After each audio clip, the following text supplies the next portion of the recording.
Welcome to the new lecture of our series on data mining and data warehousing.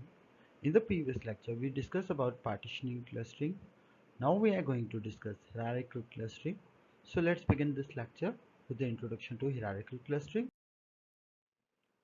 As you know, what usually happens in hierarchical clustering is distance matrix is used as a clustering criteria. The method does not require the number of clusters as the input, which was the condition in our partitioning method, but certainly do need the termination condition. The simplest example of hierarchical clustering can be Ignis and Diana. Ignis represents agglomerative clustering and Diana represents divisive clustering. What usually happens in Ignis is all objects are considered as a separate entity, and based on the distance the objects are merged, and the process continues until we reach all clusters belonging to the same class. And just the reverse process of Ignis is Diana, where all the elements belong to one cluster, and then the partitioning of into smaller clusters take place till we achieve all objects as a individual cluster. So in between these steps where our criteria meets, we stop the partitioning of the hierarchical level and we fetch the results. Now we will talk about Ignis in detail. So it was introduced by Kaufman and Rousseau, and it is implemented in the statistical packages. What usually happens is that there is a use of single link method and the dissimilarity matrix. So what happens is, what we do, the merge of nodes that have least dissimilarity, or in other words we can say that which are most similar to each other, and we go in a non-descending fashion. What usually happens in this process is eventually all nodes belong to the same cluster. So you can see in the figure what we have talked about is happening in the figure. And basically what dendrogram shows is how clusters are merged. So dendrogram basically decompose data objects into several levels of nested partitioning, basically trees of cluster called dendrogram.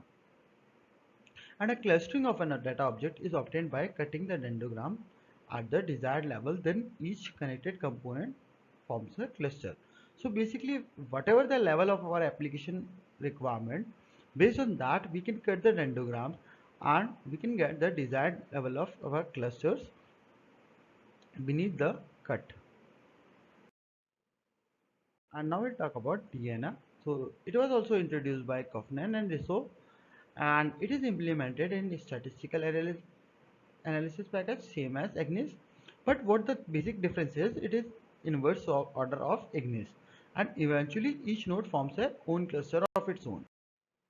Now we'll talk about distance between clusters. So when we talk about single link, the smallest distance between an element in one cluster and the element in the other. The smallest distance is known as single link. When we talk about the complete link, it is the largest distance between an element in one cluster and an element in the other. When we talk about average, we need to take the average of that. Basically, average distance between an element in one cluster and an element in the other. And when we talk about centroid, the distance between the centroids of two clusters is considered as the centroid, and medioid is basically the distance between the medioids of two clusters. And medioid, as you know, is centrally located object in the cluster. So now we are going to discuss centroid, radius and diameter of a cluster. So centroid is basically the middle of the cluster, and which is given by the formula, as you can see, summation 1 to n TIP upon n. And radius is basically the average distance from any point of the cluster to its centroid. So basically what we do is we take the distances and we average out it. While we talk about diameter, diameter is basically the root of average mean square distance between all pairs of points in the cluster. So what we do, we calculate the distance between each pair, and what we do is then we square root of average mean square distance. Then we get the diameter. Now we talk about the extension of hierarchical clustering. So what were the major weakness of agglomerative clustering methods? The basic problem was it can never undo what was done previously. So if we go ahead and do a step, we can't go back and reverse it. Secondly, it does not scale well with time.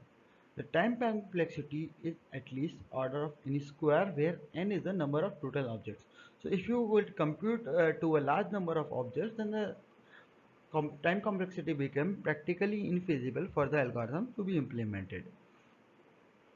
So what we did was we integrated the hierarchical and distance based clustering and came up with two clustering algorithms, basically Birch and Chameleon.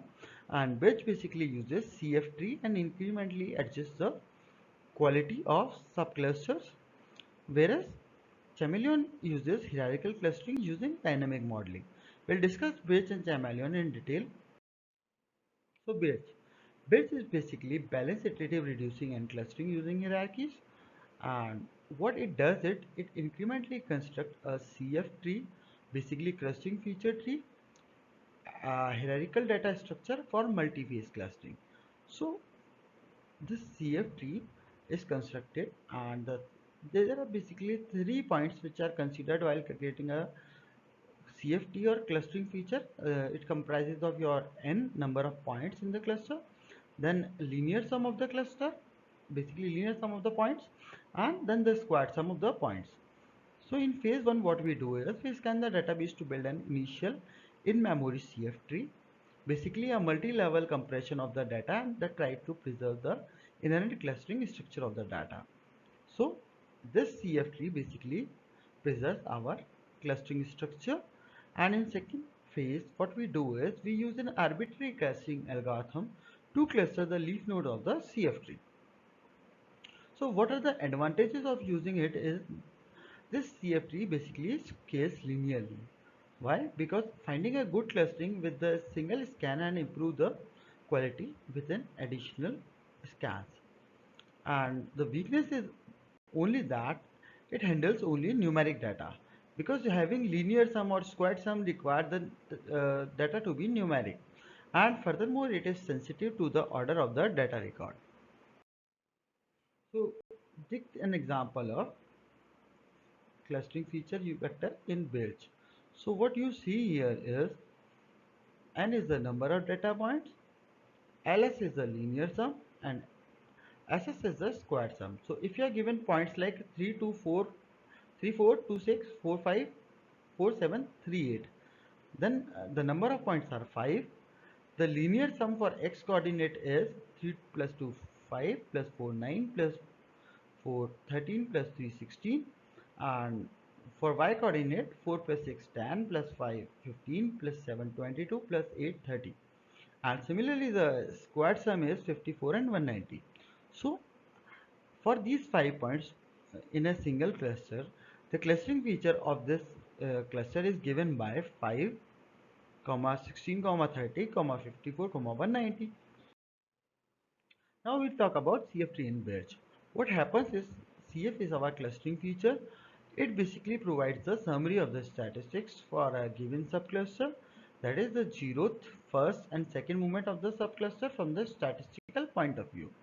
Furthermore, what it does is it registers crucial measurements for computing cluster and utilizes storage efficiently. So in addition to that, a CF tree is basically a height balance tree that stores clustering feature for a hierarchical clustering. And uh, similar to the terminology, a non-leaf node in a tree has descendant or children, and the non-leaf node basically stores the sum of the CF of the given children. And a CF tree has two parameters. Basically, first is your branching factor, where branching factor basically defines where what is the maximum number of children that a node can have, and threshold is basically the maximum diameter of subcluster stored at the leaf node.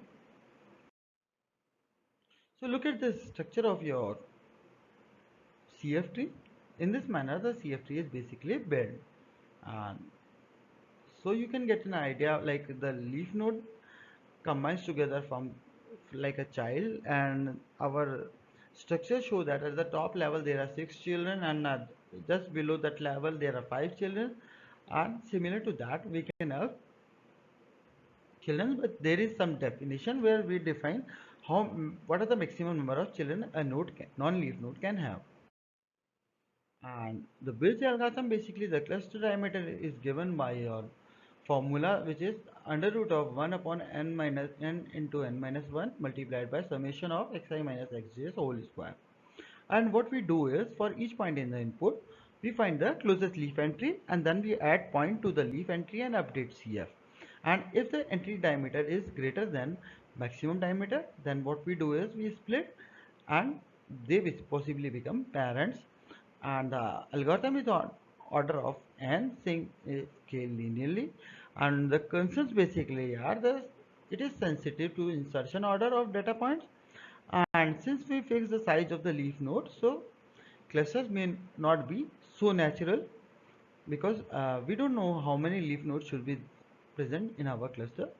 And clusters tend to be spherical given the radius and diameter measures.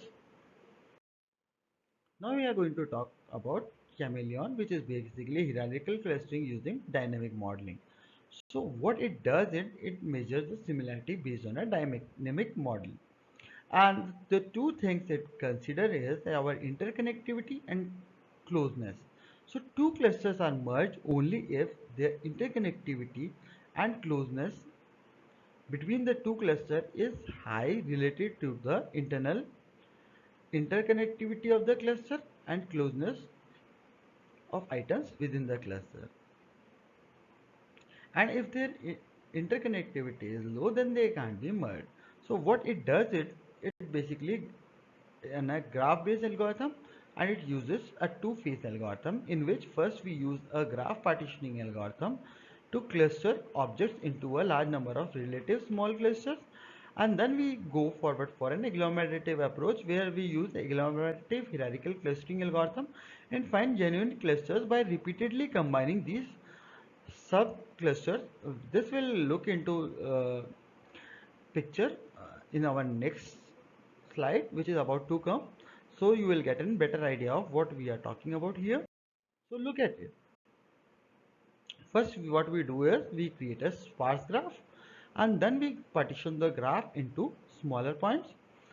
And after getting the smaller clusters, what we do is we go for agglomerative approach and we try to merge the partition. But what are the criteria? Our criteria are relative interconnectivity and relative closeness. Based on that, what we do is we perform agglomerative clustering to get our final clusters, and this is our chameleon algorithm. So with this, we come to our end of this lecture. Hope you got our hierarchical clustering. And in case of queries, you can mail me at utsav@gwca.ac.in. Thank you for your time and support. Keep studying and take care of yourself.